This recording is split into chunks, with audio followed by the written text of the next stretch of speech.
Okay naman, very informative sa coffee, even yung history ng coffee. So, yeah, ang daming natutunan. Information overload.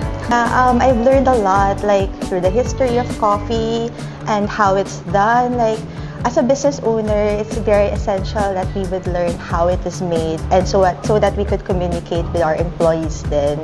So yeah, I really learned a lot, and I was the information.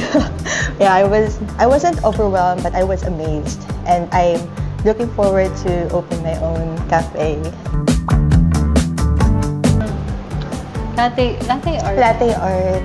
Kahit na challenging siya gawin. Pero pag nakita mo yung the finish outcome. Yes, of course. 10 out of 10. Highly recommended. Highly like recommended. The venue and warm Yes. Accommodation. Like, yeah, and yun parang hindi ka mahihiya magtanong. Like, sobrang friendly atmosphere environment here. Yes. And complete Chill lang, chill. Super chill, yeah. Really, Nung una kasi I was very nervous, like, akala ko it's like super strict. Yeah, and nga, you won't be shy asking questions, and you'll learn a lot here.